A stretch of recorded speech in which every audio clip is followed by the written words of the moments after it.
Well, the World Tennis League is underway, happening at the Coca-Cola Arena. And Pranav, you were up there last night. What did you make of some of the matches? Oh, it was fantastic. Felix Auger-Aliassime, he played the match against Nick Kyrgios, and this was, although it's a preseason, although it's exhibition and friendlies, guess what? The players are as competitive as ever. Nick Kyrgios ended up on the losing side, but it was action-packed. It was blockbuster as ever. I like it because you're remarkably close to some of the players at the Coca-Cola Arena. Mm-hmm. And two of them being, Sania Mirza, the Indian tennis sensation, an inspiration for male and female athletes, as well as Eugene Bouchard, the up-and-coming talent in female tennis. Yep, it's going to be big. And who did you actually catch up with? You caught up with Sania Mirza, didn't you? Yeah, Sania Mirza, and I have to say, Kitch, there's no air about her being one of India's best tennis players. She's got a nice vibe about her, and she's absolutely chatty. You can go on talking about the sport, talking about lifestyle, and she's also a bit into the entertainment industry, last I remembered. So, she's an open book and one of the great athletes of Indian tennis. So he was Pranav catching up with one of the greats of the Indian tennis here on TSB. Sani, it's great to have you back in Dubai again. We last saw you at the Duty Free Tennis. Now back with the World Tennis League. How does it feel? Yeah, it's really nice. It's as everybody knows, this is my home. It used to be home away from home. Now it's fully my home. So it's always great to play and obviously different formats and be a part of a team.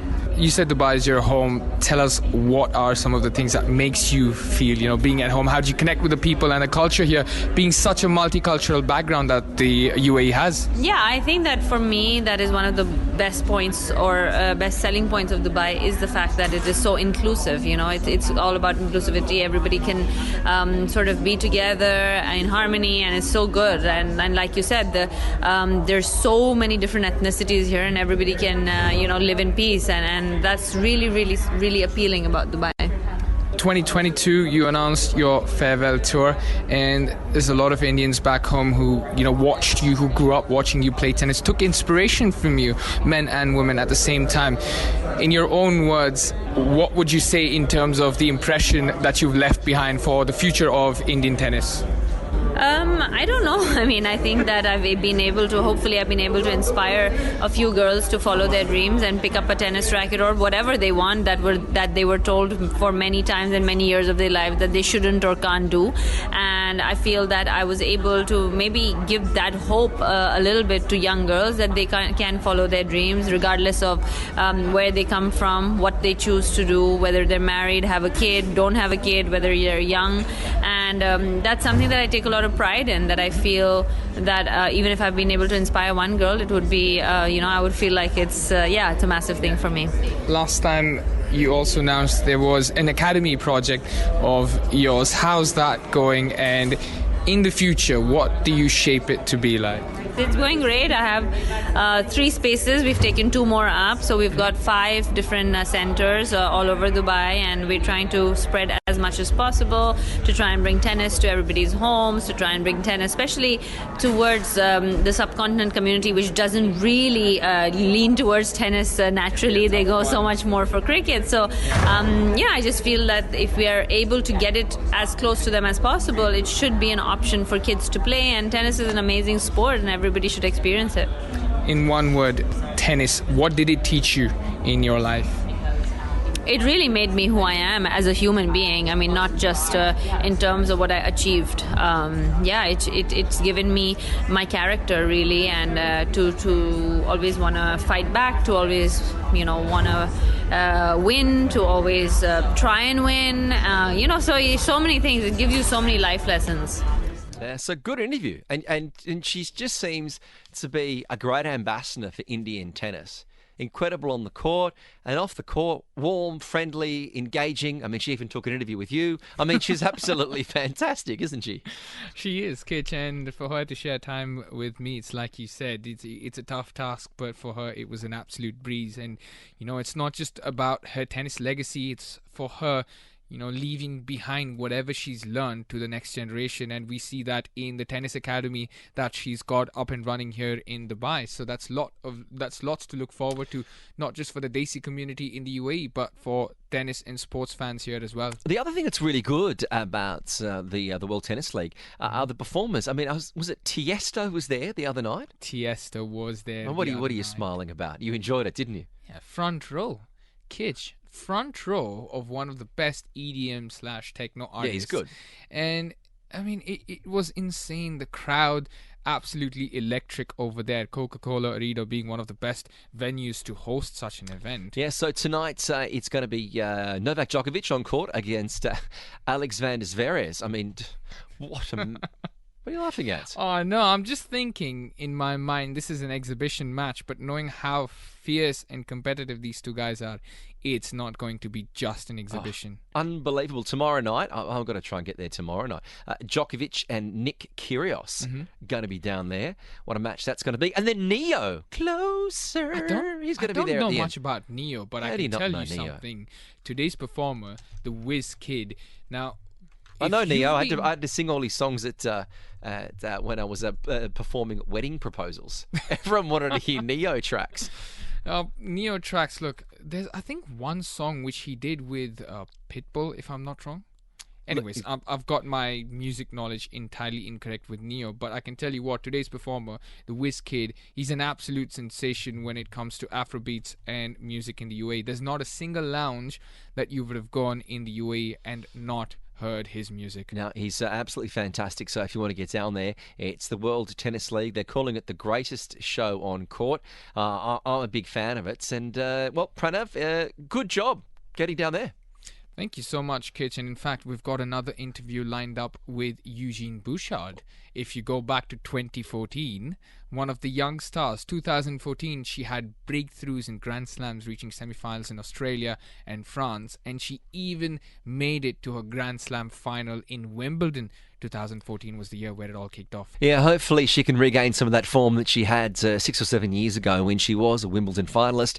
Here is Pranav with Eugene Bouchard on Talk 100.3. The WTL happening for the first time in Dubai, and you're here as well after quite some time in Dubai. How is it feeling for you?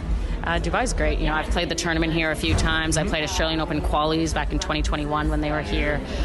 So it's a fun place, and being here for an exhibition is actually my first time, and so we're going to be able to do some different activities. We have a day off tomorrow, and the next day I'll obviously practice, but hopefully get to see some of the city that normally I'm not able to do. You're not here in Dubai for the first time, though, and I know you love some of the sightseeing here, some of the restaurants as well. Tell us what brings you here time and time again. What cultural or hospitality aspect of it keeps bringing you back? Well, first of all, I would say the quality of the events.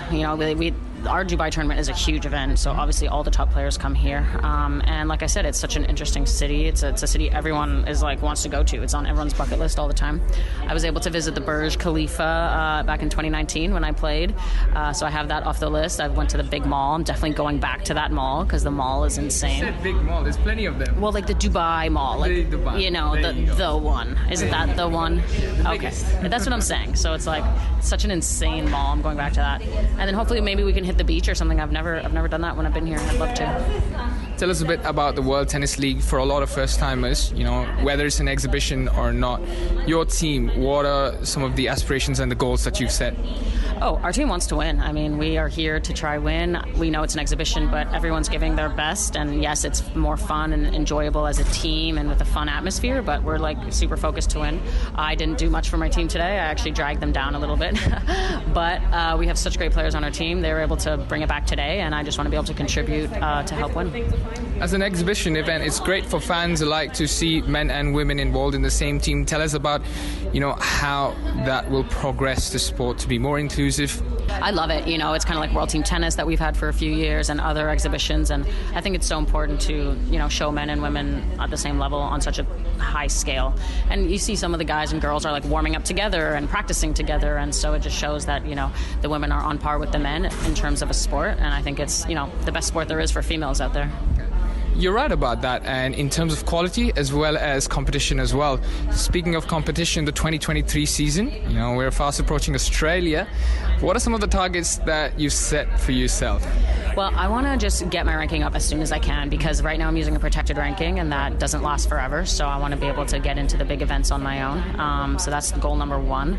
And just keep playing matches. I was out for a year and a half, and so when I started coming back, the quickness, the speed, all that stuff was the hardest thing for me to get back, and you can only really get that in a match. So I want to play a lot of tournaments. Not a bad interview. That could be one of your best ones, Pranav Prasanna, hearing Eugene Bouchard talk about how she wants to go to the Dubai Mall, do some shop. You should have asked her about the fountain, or whether she was going to queue up for the Apple store like everyone else. I should have asked her if she had gone to the top, at the top in Burj Khalifa. What did she make of the views?